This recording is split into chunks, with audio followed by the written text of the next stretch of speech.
Happening now, area Congressman Tom Reid is accused of sexual misconduct. We have the very latest in this breaking story. Plus, why our local state senator is asking for more help to prepare law enforcement for recreational marijuana. Oh, that sun is out there today, but the temperatures are still chilly. But how many more days of sun do we have? We'll talk about it next. The News at Noon starts now. Live and on demand, this is WNY News Now. This is WNY News Now with live breaking news. And thanks for joining us for WNY News Now. I'm Justin Gould. We start with that breaking news. A former lobbyist is accusing Congressman Tom Reid of sexual misconduct. According to the Washington Post, Nicole Davis accuses Reid of unhooking her bra during a 2017 gathering at an Irish pub in Minneapolis. Reid, who Davis alleges was intoxicated at the time, was reportedly pulled away from her by a person sitting nearby, who then brought the congressman outside of the restaurant. In a text message to coworkers following the evening, Davis wrote, quote, "A drunk congressman is rubbing my back," and later adding, "Help, help." Davis worked for an insurance company who was on her first networking trip as a junior lobbyist. Her account comes as Reid is considering a run against New York Governor Andrew Cuomo, who is facing calls to resign after multiple women accuse him of similar behavior. Now, WNY News Now has reached out to Reid's office for comment. The Post reports the congressman declined to be interviewed for the story, however, provided a statement saying, "This account of my actions are not accurate." We, of course, will continue to follow this breaking story and bring developments online at WNYNewsNow.com and on our mobile app.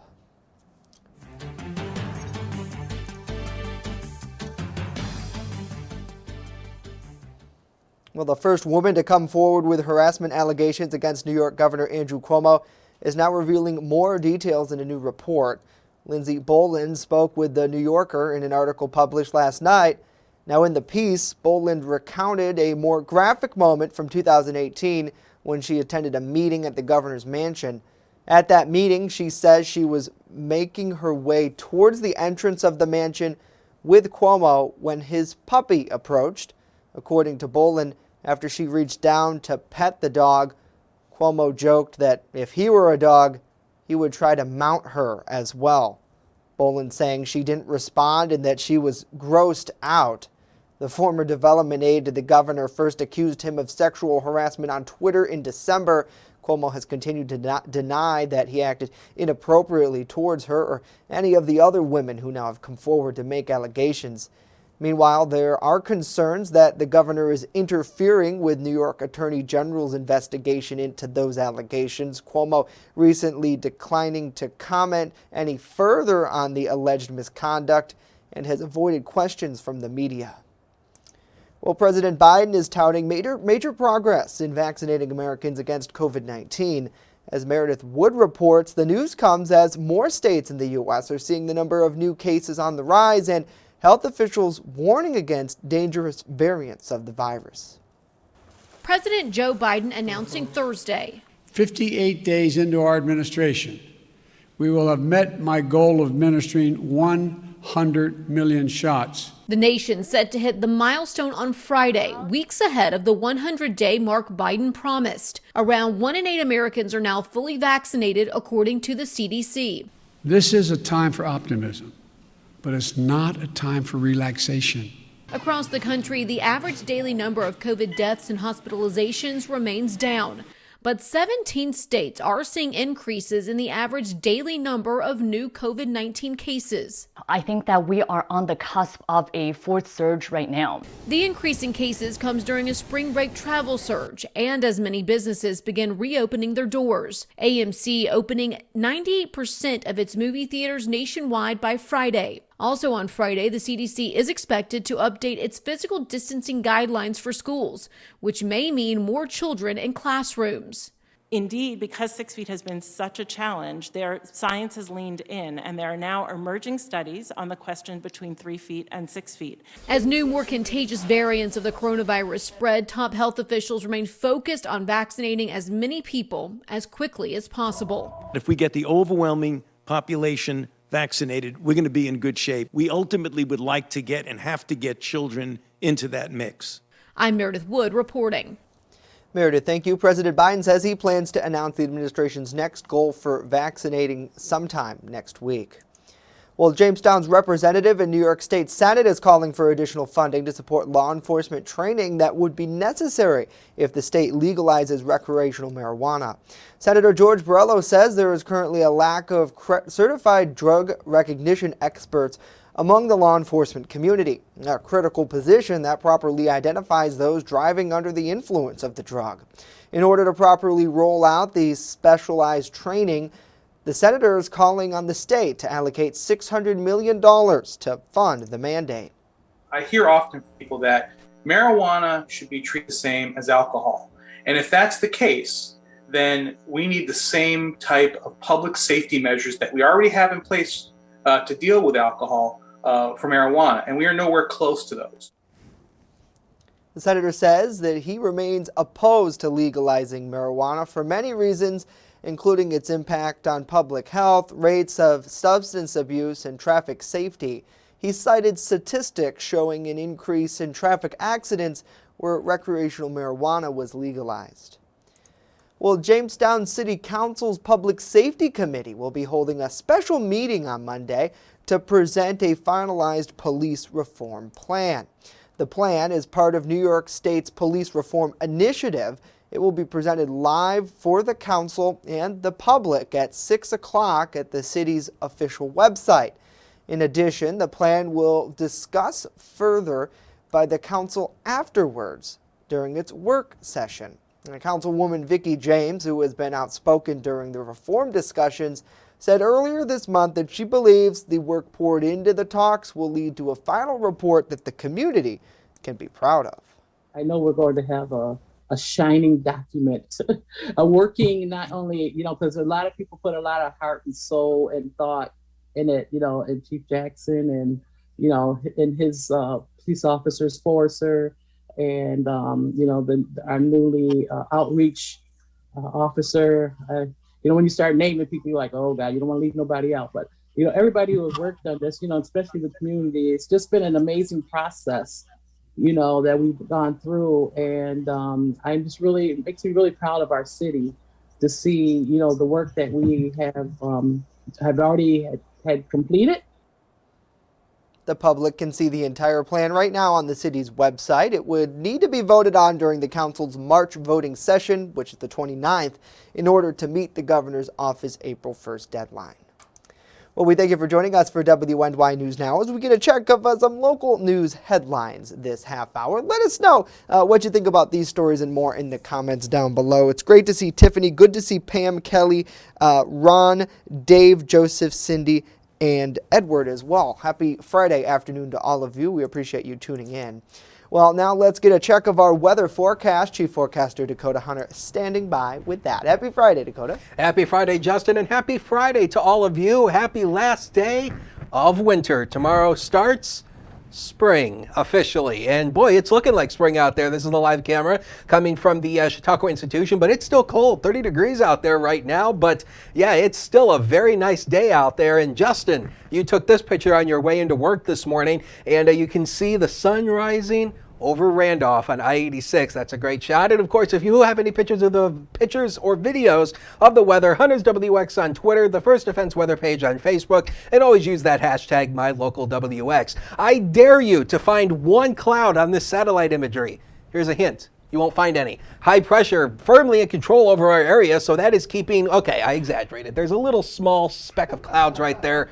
Otherwise, that's it. So just a small little piece near the Lake Erie shoreline. That's it. And lots of sunshine through the afternoon. There it is, 35 to 43 today. Just oodles and oodles of sunshine out there. Still chilly and still a bit of a breeze with that northeast wind, 10 to 20 miles per hour. If you like today, you're going to love tomorrow. You're going to love Sunday, and you're going to love much of next week. We'll talk about it with that 42 degrees and sunny 7-day forecast later in the show. Justin? All right, Dakota, there's always an exception.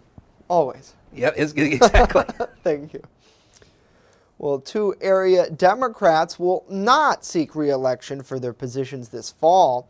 Jamestown Mayor Eddie Sundquist and County Democratic Election Commissioner Norm Green say that Jamestown City Councilwoman at Large Tamu Graham Reinhardt and Chautauqua County Legislator Chuck Nazaro have elected not to run. Graham Reinhardt participated in a Zoom call with city Democrats and other local media members last night, explaining why it was time for her to step aside. I'm a firm believer in grassroots and citizens becoming very active in government. And what I recognize is that there are a lot of things about city government that people don't know.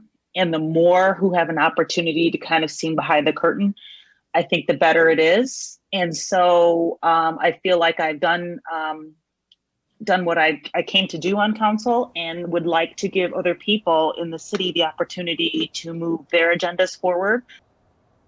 Graham Reinhardt was appointed in 2019 to replace former Councilwoman at Large Vanessa Weinert, who stepped down.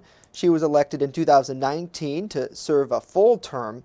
Nazaro, the legislative minority leader, has served 7 terms in that lawmaking body.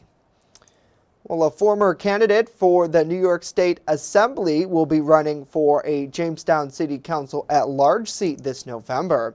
Jamestown native Christina Cardinelli, who unsuccessfully ran against Republican Andy Goodell last fall for District 50, announced her intentions to run during a city meeting last night.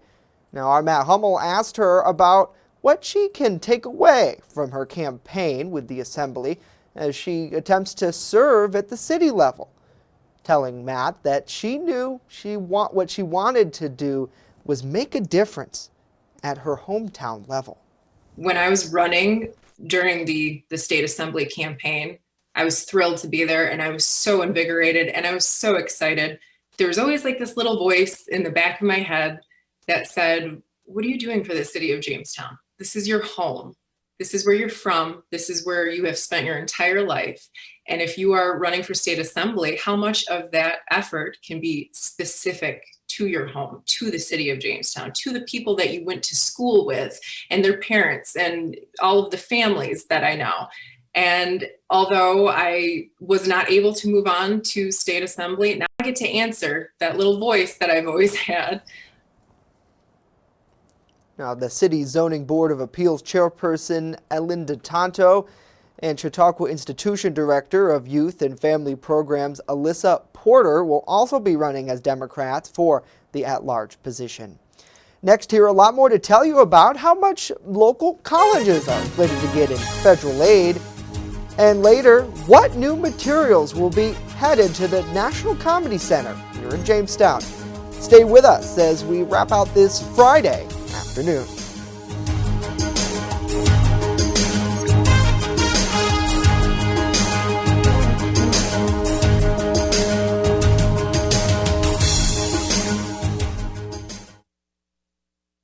With coverage that matters, this is WNY News Now. EagleZip.com is your local one-stop shop for all of your home and business computer needs. Located on Fluvan Avenue Extension, just outside of Jamestown, EagleZip.com sells and services all brands of desktops and laptops, as well as servers and network equipment for your business. All new computer sales include transferring your data from your old computer, plus a 2-year warranty. Call EagleZip.com today. Stop by EagleZip.com today and let us make computers easy for you. Honest John's has what you're looking for. When you want it good, we're gonna give you lots more. From freshly made subs to the best of pizza and wings, Honest John's has what you're looking for. And now 2 great locations, East 2nd Street and Fairmount Avenue. Order takeout or delivery today online at honestjohns.pizza. You're gonna get it good at Honest John's. You're watching WNY News Now, where coverage comes first. Well, starting April 1st, new guidelines for both indoor and outdoor sports and performing arts venues go into effect here in New York State. Governor Andrew Cuomo announced the change in guidance during a COVID-19 briefing yesterday, saying positivity rates and hospitalizations are continuing to drop, with vaccinations going up. Because of the good news, the state is retooling gathering restrictions for performance and sporting venues. April 1, sports venues with 1,500 plus indoor or 2,500 plus outdoor capacity. Indoor will do 10% capacity, outdoor will do 20% capacity. We'll have testing required when we open. If you get your vaccine, I have my card. I can go to a game as soon as it opens. You can take a rapid test, you can take a PCR test, but we're going to have testing as a precaution.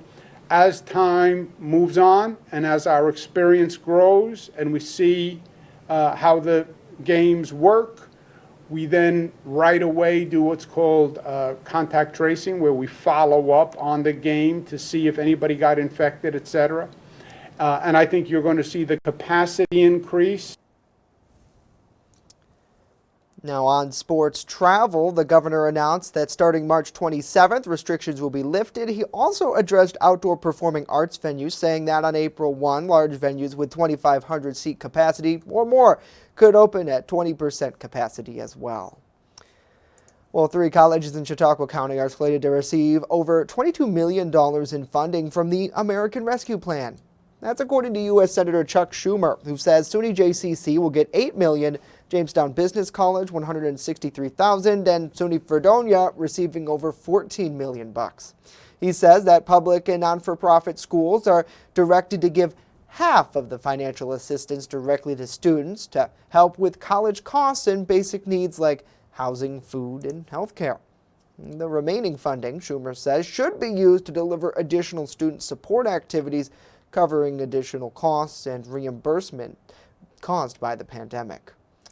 Well, speaking of students, loan borrowers didn't see their debt canceled in the latest stimulus package, but other provisions have them hopeful. Many are anxious about what happens when a break on payments and interest expires this fall. Karen Kafa looking at the debt over student loan forgiveness and what borrowers could expect. Student loan forgiveness is not in the $1.9 trillion COVID relief package signed by President Joe Biden, but advocates are hopeful. It can be very stressful, so many people to have this much debt and for many to not be making any progress paying it down. The law does include a broad tax exemption that would cover the discharge of federal and private student debts through the end of 2025. Supporters of loan forgiveness are watching what's next. So are borrowers. My life trajectory was to be pursuing a theater career, and so when these shutdowns happened, it's been very tough. Mary Beth Smith is a Broadway marketer and freelance director. Her income tightly tied to New York's pandemic shuttered theaters. Her loans not covered by a current federal pause for more than 20 million borrowers that ends in October.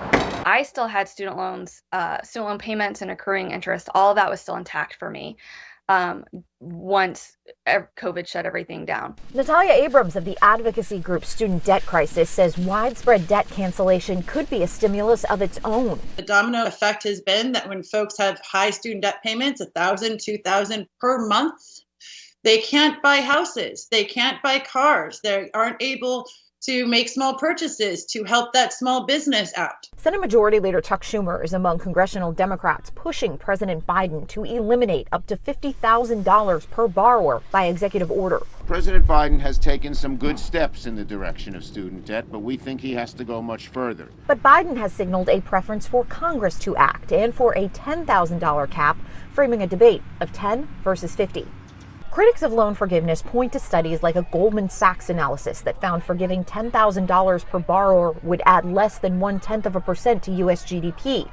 Others argue more cancellation than that could reward too many borrowers who don't need help.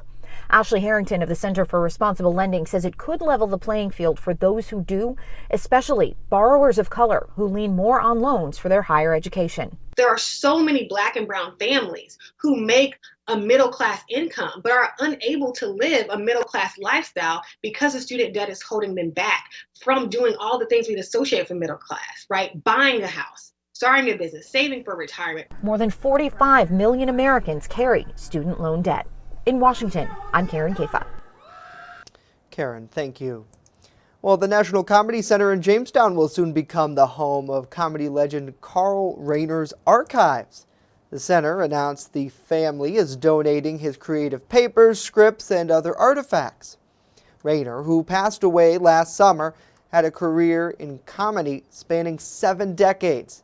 He has held several roles such as writer, director, producer, author, and performer.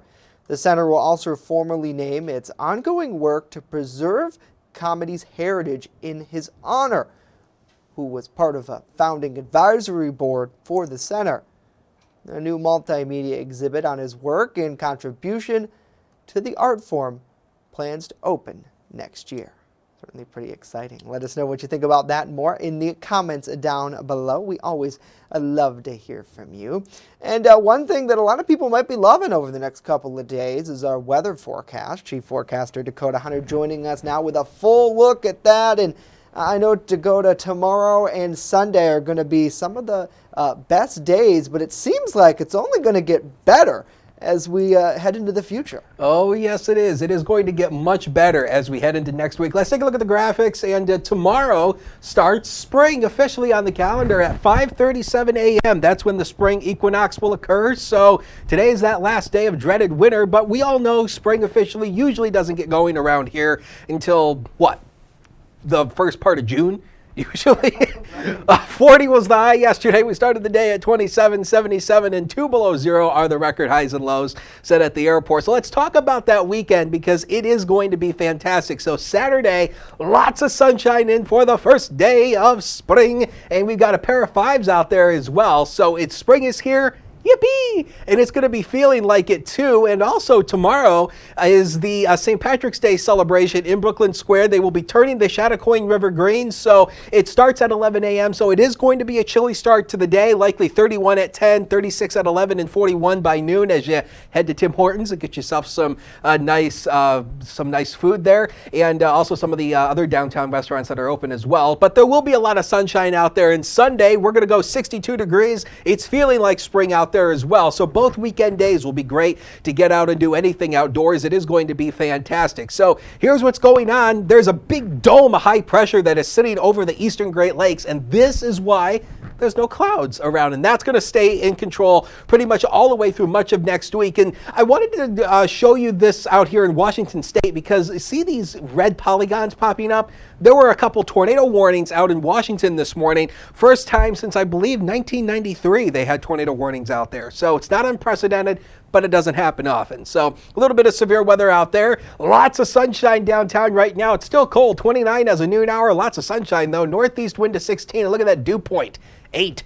So that means the air is relatively dry. When it's dry, we don't have clouds around either. So let's take you through the day here on MetroCast. 37 degrees at 2 o'clock today. Sunshine is going to continue by the time we head towards sunset. 39 degrees. We should top out around 40, 41 tonight. 10 o'clock, around 28 degrees. Go out and stargaze, but please, coats, masks, you know all that by now. Next 7 days coming up right now, brought to you by 42 degrees of sunny, 55. And again, we talked about the weekend. Cooler near the lake shores, both Sunday, Monday, and Tuesday. We'll be back into the 60s by next week. Our next chance of rain is only going to be next Wednesday and Thursday, and it's scattered at that. We'll take a break. Be right back.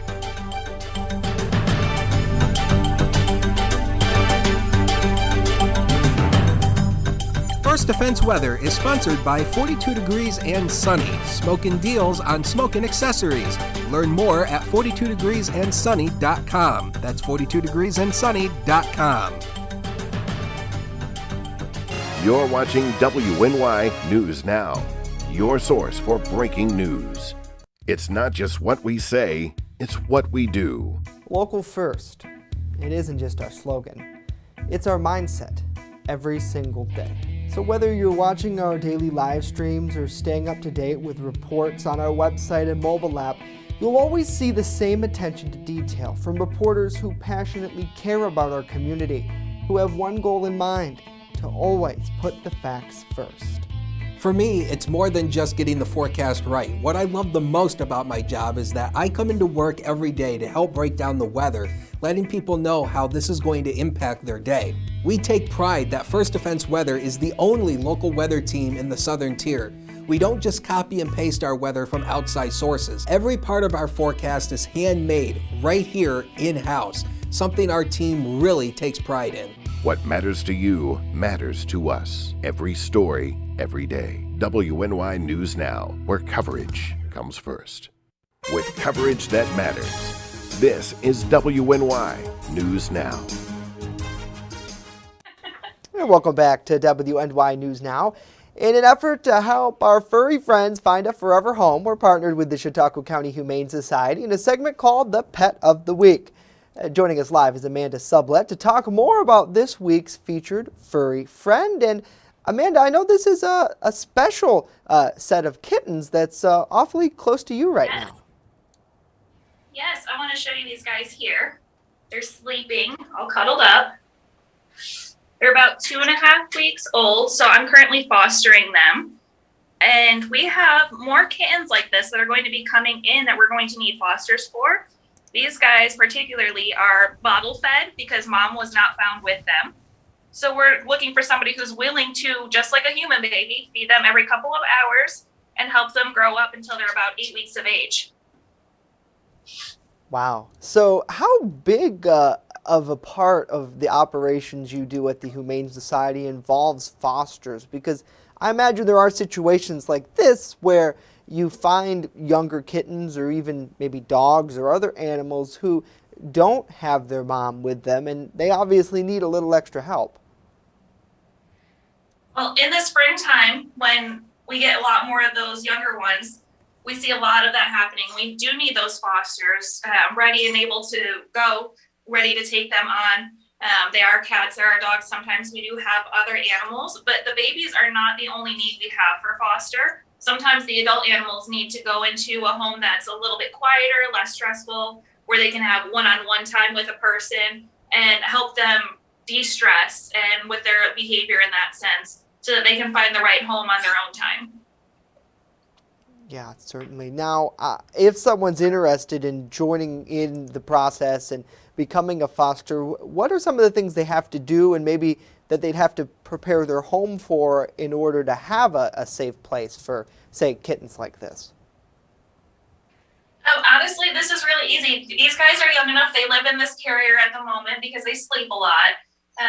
But it's just like having your own cat or your own dog. We do supply you with a crate that you would need, the food that you need for them. Any of the little bits that they're going to require, you just need a little bit of time and space. Yeah, and I'm sure a lot of love, too, probably involved in that as well. Working with these two, what has it been like for you? I know you're their direct foster here at the moment. Honestly, this has been so much fun. The whole family has gotten involved. I have 3 kids at home who love to care for them. My dogs are playing with them a little bit. My husband's there too. So it really has become a whole family thing, and it's been great. We're bonding over it, and we're learning to care for them all together. Yeah. So if someone sees this and they say, you know, I do want to get involved, I want to be a foster, how do they get that process rolling? I imagine obviously contacting the Humane Society. Yeah, we have 2 different ways they can do that. Their application for foster is on our website. They start by filling that out. Or if you have questions, they can email us at foster@chqhumane.org. Yeah, absolutely. So Amanda, thank you so much for joining on the show today. Do these 2 have names yet, or are we not to that point? They do. This guy here is Sid, and this one is Fish. All right, so Sid and Fish. Do you know when maybe they would be available for adoption, or is that something too early to tell? Well, as long as everything goes according to plan, it should be first or second week of May. All right, so again, folks, stay tuned for that. And of course, chqhumane.org is the place to learn about the residents of the shelter. Amanda, thanks so much for coming on the broadcast today and for bringing these 2 absolute beauties on, because who doesn't love to be around kittens? And that's exactly what you can do by fostering there. So I just love hearing them. I just love hearing them. It's so cute. So Amanda, thank you. Well, that's going to do it for us today. Of course, news continues 24/7 at WNYNewsNow.com and on our mobile app. We'll leave you with this live look over Chautauqua Lake. Absolutely beautiful out there. If you can, get out and enjoy the sun over the next couple of days. Dakota and I are back on Monday with a look at news right here at noon. Hope to see you then.